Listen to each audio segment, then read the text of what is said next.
बारामतीत घडलेल्या विमान अपघातामध्ये अजयदादांचे निधन झालेच नव्हते. अजयदादा जिवंत आहेत. अजयदादा परत आलेत. अजयदादांच्या जीवाला धोका होता. त्या विमानातील 6वी व्यक्ती अजयदादाच होते. अजयदादा आता सुखरूप आहेत. ते शिवाजी द बॉस पिक्चर मधील रजनीकांत सारखे एंट्री करणार आहेत. अशा प्रकारच्या बातम्या तुम्ही सुद्धा पाहिलेल्या असतील.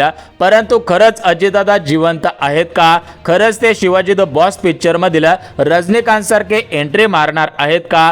का फक्त या अफवा पसरवल्या जात आहेत? तर याचीच माहिती या व्हिडिओच्या माध्यमातून पाहणार आहोत. जर तुमच्या मनामध्ये अजयदादा जिवंत आहेत की नाही हा प्रश्न गोंगावत असेल तर तुम्ही अगदी बरोबर व्हिडिओ पाहत आहात. बघा, बारामतीत घडलेल्या विमान अपघातासंदर्भात वेगवेगळ्या चर्चा सुरू आहेत. वेगवेगळे तर्कवितर्क लावले जात आहेत. काही ठिकाणी बोललं जात आहे की अजयदादांचा अपघात होता. काही ठिकाणी बोललं जात आहे की अजयदादांचा घातपात होता. काही ठिकाणी बोललं जात आहे की त्या विमानामध्ये अजयदादा नव्हतेच. काही ठिकाणी बोललं जात आहे की हा सर्व प्लॅन त्यांच्या चुलत्यांचा आहे. परंतु याचा आता गूढ रहस्य उघडकीस आलेलं आहे. या संपूर्ण प्रकरणाचा उलगडा लागलेला आहे. या व्हिडिओच्या माध्यमातून संपूर्ण ताजा आजचा रिपोर्ट पाहणार आहोत. त्यामुळे लक्ष देऊन आवर्जून हा व्हिडिओ काळजीपूर्वक शेवटपर्यंत पहा. या व्हिडिओच्या माध्यमातून आपण फक्त सत्य माहिती देण्याचा प्रयत्न करत आहोत. जो अजयदादा जिवंत आहे हा प्रश्न तुमच्या मनामध्ये पडलेला आहे. त्या प्रश्नाचं उत्तर लगेच तुम्हाला भेटून जाणार आहे. आता बघा, 28 जानेवारीची ती सकाळ संपूर्ण महाराष्ट्र राज्यासाठी ती काळी सकाळ ठरली. कारण या दिवशी संपूर्ण महाराष्ट्र राज्याने राजकारणातील दमदार नेतृत्व म्हणजेच महाराष्ट्र राज्याचे उपमुख्यमंत्री अजयदादांना गमावलेलं होतं. कारण या दिवशी सकाळीच पहिली बातमी आली.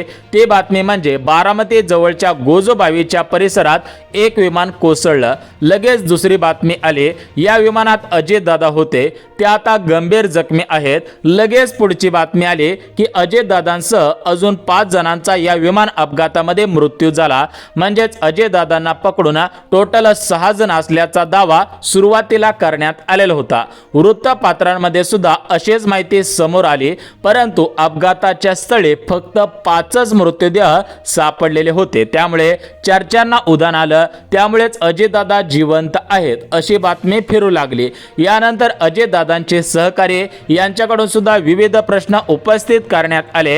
हे प्रश्न प्रत्येकाला पटणारे आहेत. त्यामुळेच अजयदादांचा जिवंत असल्याची चर्चा सुरू झाली. परंतु खरंच अजयदादा जिवंत आहेत का?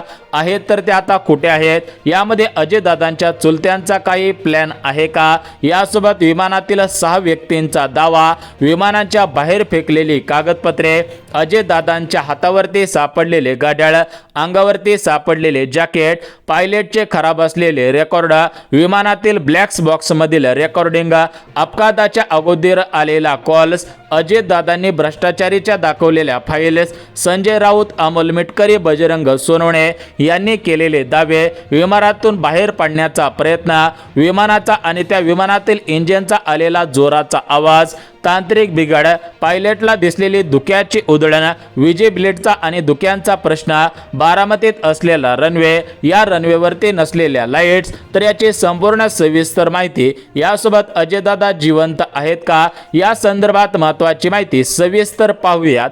याच्यासाठी काही मुद्दे लक्षात घेणं गरजेचे आहेत. कोणतीही गोष्ट ही पुराव्यांच्या आधारावरती अवलंबून असते. अजयदादा जिवंत आहेत हे कोणत्या आधारावरती बोललं जात आहे हे सुद्धा स्पष्ट करूया. आता बघा, अजयदादांचा अपघात होऊन आता बरेच दिवस उलटलेले आहेत. तरी पण अजयदादा जिवंत असल्याची चाहूल प्रत्येकाला लागलेली आहे. 1 मिनिट मी त्या विमानात नव्हतोच असं अजयदादा मीडियाच्या समोर येऊन बोलतील असं प्रत्येकाला वाटत आहेत. परंतु खरंच असं होऊ शकतं का? अजयदादा पूर्वीसारखं दमात घेऊन पत्रकार परिषद घेऊन बोलतील का? खरंच त्यांना कुठे लपवून ठेवण्यात आलेलं आहे का? त्यांच्या जीवाला धोका आहे का? हे प्रश्न कोड्यात पाडणारे आहेत. परंतु आता हे प्रश्न सविस्तर बघूयात. तर बघा एकंदरीत पाहायला गेलं तर सोशल मीडियावर ते विविध चर्चा सुरू आहेत। या चर्चा सुरू होण्याचं कारण शरद पवार साहेबांनी यावरती जास्त न बोलल्यामुळे या चर्चांना उधळण आलेले आहे। शरद पवारांनी अपघाताच्या दिवशी लगेच स्पष्टीकरण दिलं की हा अपघात आहे, हा घातपात नाही। परंतु हे सर्वांना पटलेलं नव्हतं, कारण राजकारणातील धुरंधर ज्यांना महाराष्ट्राचं राजकारण परफेक्ट माहिती आहे त्यांनी या विषयाची जास्त चर्चा होऊ न देता लगेच स्टेटमेंट दिलं। त्यामुळे ही चर्चा मोठ्या प्रमाणामध्ये सुरू झालेली होती। यासोबत पायलटच्या ज्या पत्नी आहेत तर त्या पत्नीने सुद्धा लगेच स्टेटमेंट दिलं की माझे पती जिवंत आहेत। पायलटची पत्नी सोशल मीडियाच्या माध्यमातून बोलली, त्यामुळे संशय व्यक्त करण्यात आला की हा अपघात पायलटच्या माध्यमातून घडवण्यात आलेला आहे का, अशा पद्धतीचे प्रश्न उपस्थित होऊ लागलेले होते। परंतु सध्याच्या स्थितीला पाहायला गेलं तर तुम्ही इंस्टाग्राम उघडा, फेसबुक उघडा, यूट्यूब उघडा, म्हणजे सोशल मीडियाचा कोणताही ॲप उघडला तर त्याच्यावरती अशीच बातमी तुम्हाला पाहायला मिळेल की अजयदादा जिवंत आहेत, अजयदादांना कुठेतरी लपवून ठेवलेलं होतं, अजयदादा त्या विमानामध्ये नव्हते, अशा प्रकारच्या बातम्या फिरत आहेत। परंतु खरंच असं होऊ शकतं का, असं झालेलं आहे का, याविषयी तुम्हाला माहिती देऊन टाकतो। बघा, महाराष्ट्र राज्याचे लाडके उपमुख्यमंत्री तथा अर्थमंत्री अजित पवार यांचं बारामतीत विमान अपघातामध्ये निधन झालेलं होतं, हे तर सर्वांना माहिती आहे। परंतु हे निधन घातपाती होतं की अपघाती होता, हा प्रश्न सर्वांकडून उपस्थित केला जात होता। प्रत्येक जण हाच प्रश्न विचारत होते, परंतु आता याचं सत्य उघडकीस आलेलं आहे। वैमानिकाच्या पत्नी यांनी सुद्धा महत्त्वाची माहिती दिलेली आहे, ती माहिती सुद्धा बघून घ्यात। बघा, बारामतीत घडलेल्या विमान अपघातामध्ये अजयदादांचे निधन झाले ही फक्त बातमी नव्हती, तर संपूर्ण महाराष्ट्र राज्याला हादरून सोडणारी, धक्का देणारी माहिती होते। कारण राजकारणातला सर्वात मोठा नेता संपूर्ण महाराष्ट्र राज्यातील जनतेने गमावलेला होता, परंतु हे मान्य करणं इतकं सोपं नव्हतं। त्यामुळेच मागच्या काही दिवसांपासून गावच्या पारावरती चर्चा सुरू आहेत, गावच्या बस स्टॉपवरती चर्चा सुरू आहेत, रेल्वे स्टेशन असेल गल्लीपोळापासून ते दिल्लीपर्यंत या चर्चा सुरू आहेत की पवारांचा पुतण्या अजून जिवंत आहे, तो शिवाजी द बॉस पिक्चर मधील एंट्री सारखं मारणार। बघा, विचार करायला गेलं तर असं खरंच होऊ शकतं का? परंतु मित्रांनो, एक गोष्ट लक्षात घ्या की अमोल मिटकरी साहेब जे अजयदादांच्या गटाचे आमदार आहेत त्यांनी प्रश्न उपस्थित केले की या विमानामध्ये 6 जण होते, मग या 5 बॉडी का सापडल्या? हे पूर्ण विमान जळून खाक झालं, तरी पण या विमानामध्ये ज्या काही फाईल्स होत्या, कागदपत्रे होते, त्याला कसं काय झालं नाही? यासोबत अख्खं जळालं तरी पण अजयदादांच्या हातावरती जे घड्याळ होतं तर ते घड्याळ तसंच कसं काय राहू शकतं? यासोबत अशा प्रकारचे भरपूर प्रश्न उपस्थित केलेले आहेत। यासोबत काहींनी असे प्रश्न सुद्धा उपस्थित केले की सुनेत्रा वहिनीने उपमुख्यमंत्री पदाची शपथ घ्यायला घाई का केलेली होती, अशा प्रकारचे प्रश्न सुद्धा उपस्थित केलेले होते। तर या संपूर्ण प्रश्नांची उत्तरे आपण बघून घेऊयात। बघा, एकंदरीत विचार करायला गेला तर हा विमान अपघात 28 जानेवारी 2026 रोजी बारामतीच्या गोजोबावीच्या परिसरात घडलेला होता। तुम्हाला सुद्धा माहिती आहे की 28 जानेवारी रोजी सकाळी 8:10 अजयदादा मुंबईकडून बारामतीकडे रवाना झालेले होते। ते बारामतीमध्ये सरासरी 8:43 आसपास दाखल झालेले होते। 8:45 त्यांचा हा अपघात घडलेला आहे, त्याचं CCTV फुटेज सुद्धा समोर आलेला आहे। परंतु हा अपघात हा कमी दृश्यमानतेमुळे, धुक्यांमुळे, विजिबिलिटीचा प्रश्न तयार झाल्यामुळे झालेला आहे का हा अपघात पूर्णपणे प्लॅनिंग करून घडवण्यात आलेला आहे, अशी चर्चा का सुरू आहे त्याचं कारण सुद्धा लगेच सांगतो। कारण विविध ठिकाणी बोललं जात आहे की अजयदादांचा अपघात नव्हे तर हा घातपात झालेला आहे, असं का बोललं जात आहे तर त्याचे कारण सुद्धा स्पष्ट करून देतो, जेणेकरून तुमच्या मनामध्ये कोणतीही शंका निर्माण होणार नाही। बघा, अजयदादांचे पायलट हे पूर्णपणे अनुभवी होते, त्यांना 16,000पेक्षा जास्त तासांचा फ्लाईटचा एक्सपिरियन्स होता। त्यांच्या सोबत असणारे त्यांचे को पायलट त्यांना सुद्धा चांगला अनुभव होता, म्हणजे दोन्ही पण जे पायलट होते तर ते पायलट हुशार होते, अनुभवी होते, तरी पण त्यांच्या हातून हे असं कसं काय घडू शकतं असा प्रश्न सुद्धा उपस्थित केला जात आहे। एवढा मोठा VIP नेता या विमानामध्ये होता जे लीअरजेट 45चं विमान होता, तर या विमानामध्ये होता तरी पण असा अपघात कसं काय होऊ शकतो, या ठिकाणी सुरक्षा कोणती बाळगली गेलेली नव्हती का, असे प्रश्न सुद्धा उपस्थित करण्यात आलेले होते. परंतु एकंदरीत विचार करायला गेला तर या ठिकाणी पहा, DGCAच्या माध्यमातून देण्यात आलेल्या माहितीनुसार या संपूर्ण प्रकरणाचा आम्ही उलगडा करत आहोत. याच्यामधील काही माहिती आज समोर आलेल्या आहे. CIDच्या माध्यमातून सुद्धा काही महत्त्वाची माहिती समोर आलेली आहे. एकंदरीत विचार करायला गेला तर केंद्र सरकारचा विमानाच्या सुरक्षिततेबाबत DGCA हे जे पथक आहे, हे जे कार्य करणारे कार्य आहे, तर यांच्या माध्यमातून सुद्धा मोठ्या पद्धतीने तपासणी सुरू आहे. त्यातच आज एक महत्त्वाची माहिती समोर आलेली आहे. यासोबतच अजयदादा जिवंत आहेत की नाही हा जो प्रश्न तयार झालेला होता, तर या प्रश्नाचं गूढ सुद्धा आता उघडकीस येत आहे. बघा, विचार करायला गेला तर एक मिनिट गप बसा, मी इथेच आहे, मी त्या विमानात नव्हतोच असं अजितदादा येऊन बोलतील असं प्रत्येकाला वाटत आहे. कारण अजितदादा हे तळागाळातील नेते होते. त्यांनी गोरगरीब असतील, शेतकरी बांधव असतील, तर यांच्यासाठी मोठ्या प्रमाणामध्ये योगदान दिलेलं आहे, मोठमोठी कामे केलेली आहेत. त्यामुळे प्रत्येकाचं एक अजितदादांशी नातं होतं. परंतु खरंच असं होऊ शकतं का, याविषयी काही महत्त्वाची माहिती आहे. ती महत्त्वाची माहिती लगेच वाचून दाखवतो. आता बघा, विचार करायला गेलं तर अजितदादांच्या गटांचे आमदार अमोल मिटकरी आणि शिवसेना उद्धव बाळासाहेब ठाकरे यांच्या गटाचे नेते संजय राऊत इतर यांनी काय केलेलं आहे. अमोल मिटकरींनी 3 प्रश्न उपस्थित केले, संजय राऊतांनी एकच प्रश्न उपस्थित केला. परंतु तो प्रश्न सर्वांना पटलेला आहे. तो प्रश्न म्हणजे काय की 15 तारखेला अजितदादांनी BJPच्या भ्रष्टाचारांच्या फायली असल्याचा एक पुरावा दिलेला होता. अजितदादांनी असं स्टेटमेंट केलं की माझ्याकडे भारतीय जनता पार्टीच्या भ्रष्टाचाराच्या फायलीज आहेत, जर जास्त काही बोलाल तर या ठिकाणी या फायली दाखवल्या जातील, अशा पद्धतीची माहिती अजितदादांनी दिलेली होती. आणि लगेच 10 ते 12 दिवसानंतर अजितदादांचं असं अपघाती निधन झालं, तर याच्या मागे काय असू शकतं का हे सुद्धा तपासलं जावं असं संजय राऊतांनी मागणी केलेली होती. त्यामुळे संपूर्ण महाराष्ट्र राज्यामध्ये या ठिकाणी शंका निर्माण व्हायला सुरुवात झाली. त्यातच आता अजितदादांचे पुतणे रोहित दादा यांनी सुद्धा मंत्रिमंडळाची बैठक, यासोबत त्यांनी सुद्धा पत्रकार परिषद घेऊन मोठमोठे खुलासे करणार असल्याची माहिती दिलेली आहे. त्यामुळे सुद्धा चर्चांना उधाण आलेलं आहे. एकीकडे बोललं जात आहे की अजितदादा अजून जिवंत आहेत, परंतु हे जिवंत कशाच्या आधारावरती बोललं जात आहे ते सुद्धा लगेच सांगतो.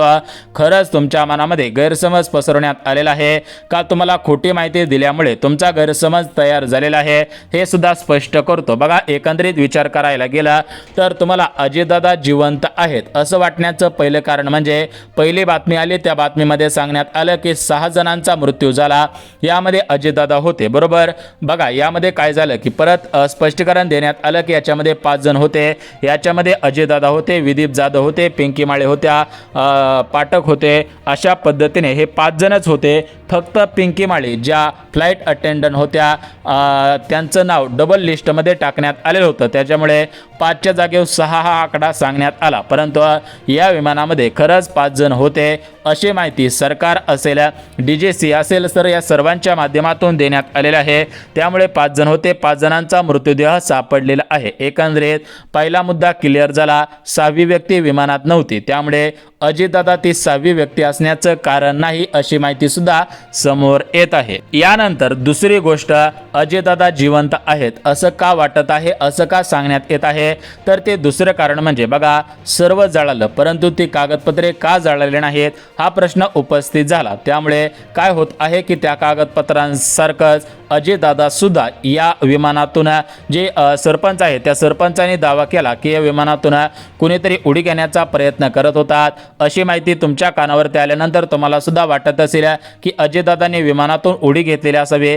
पॅराशूटचा वापर केलेला असावा, अशा विविध चर्चा सुरू आहेत. परंतु मित्रांनो, अजितदादांनी उडी काही घेतलेली नव्हती असं स्पष्टीकरण सुद्धा देण्यात आलेलं आहे. बघा, दुसरी गोष्ट, कोणतीही उडी घेण्यात आलेली नाही, कोणतेही पॅराशूट घालून ते उतरलेले नाहीत, ही दुसरी गोष्ट क्लिअर झाली.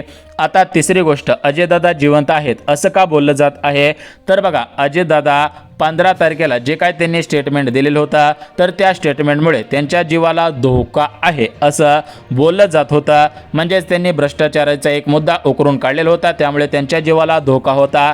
त्यामुळेच अजितदादांना कुठेतरी बाहेर देशामध्ये शरद पवार साहेबांनी बाहेर पाठवलेलं असावं असं एक नरेटिव्ह सेट करण्यात आलेलं आहे। त्यामुळे सुद्धा अजयदादा जिवंत आहेत असं बोललं जात आहे।